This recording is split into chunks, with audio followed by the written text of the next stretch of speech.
What's up, world? This is TMB back at you. I want to send a prayer out to all my hurricane victims in Houston and in the Virgin Islands, and say a prayer for us here in this Atlanta area. We under stress of the storm too. But on a lighter note, I'm gonna tell you about some funnies, man. About the guy who I inherited my sense of humor from. Is my dad, Big Al, R.I.P. in heaven, good brother. So, you know, he introduced me to being funny in everyday life, man. I remember this time that he had to fix something. Well, you know, Al was a great father. He took care of us all the way. But he wasn't a handy guy. He worked at Ford on assembly line. He wasn't hands-on, fix things. So one day we had a little problem with our pilot light. And our pilot light kept going dim and need to be reheated and lit like the, you know, because it was gas. You know, in the early 90s, our house was old school, like to the fullest. So we had this big old house that we needed to light the pilot light to keep the gas and the heat and all that stuff working functionally properly. So my dad, just like where I get it from, you know, he was a little cheap, so he didn't want to buy no help and really get the problem fixed. So he said, oh, I'll do it myself. You know, kind of like Bill Cosby did, you know, I'll fix it myself. Just give me a book and I'll figure it out and I'll cause havoc if I do, so what? So my dad goes downstairs to fix the pilot light. So my mom was like, nah, you know, Al, don't go down there and fix the pilot light. You know, that ain't a good idea. He's like, oh, I got this, man. I'm going down here. All you got to do is, you know, light it with a lighter.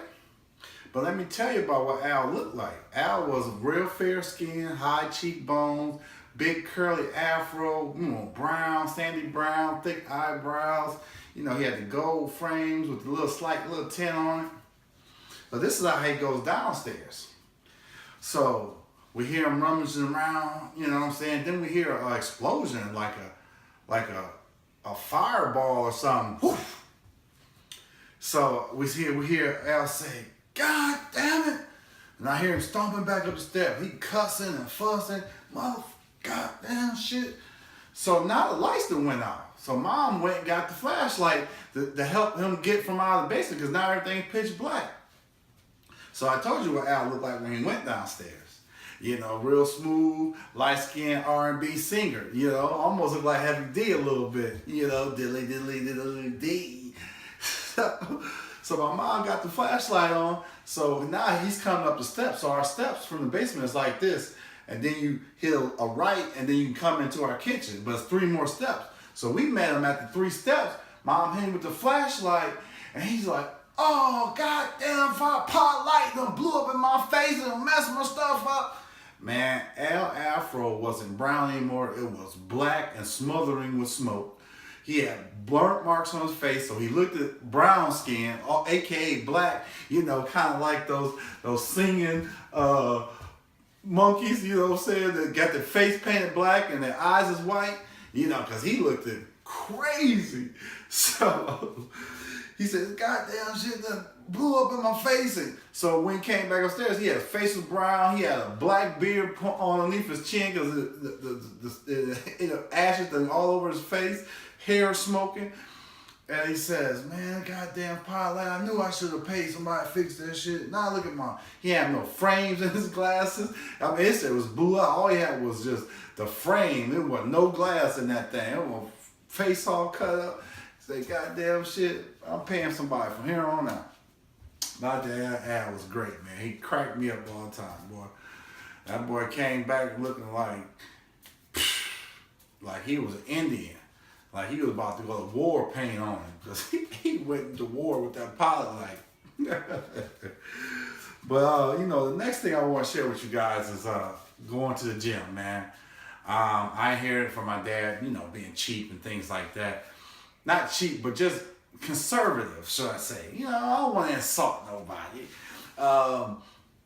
So what I do, go to gym, instead of hiring a trainer to train me to learn how to work out and condition my body, I go to gym by myself on my own wheel and handpick each exercise from each person's workout. and I formulated my own workout. So now I'm doing good, and each week I find a new person to imitate. Do what I'm gonna do. So I see this guy over there, man. He really in shape. Like, I got a belly, look at that thing. Shoot. So my belly is a lot worse than his was. So he firm. He got muscles everywhere. So he hitting these sit-ups, but he short sit-ups. I go all the way back forward. He going halfway, making them fast, trying to tighten up that core. And that's really what I want to tighten up is my core, because my core is a little shaky there. You know what I mean? So I go out, hit these sit-ups, I hit the weights, I'm feeling good. I get home, I take me a shower, get out the shower, dry off, like, ooh, yeah. Went to grab my underwear, it's like, bam! Back went out. Them sit-ups tore my shit up, butt all hurt. Hit the deck, face hit the tile on the bathroom floor, and I'm looking up like, please, Lord, tell me you struck me with lightning. Boy, that back will turn a boy into a straight bitch. I went from Hercules to bending my knees. Please, Lord, help me get this pain out of my butt crack. God damn. And so when I hit the deck, guess what I look up and see after my pain is riveted?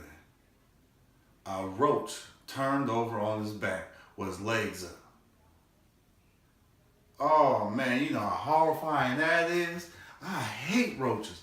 So now I'm down, face down, looking at a roach with his back up, like he done drunk a whole fifth of liquor and he done had a party night, and I'm in aggravating pain. So I went to get up and it's turned over and it crawled across my face. Oh, what are you talking about? A roach on the face and a sore back. Ouch. The moral of the story, Lord, don't ever do sin when you ain't willing to bend. TMB jokes.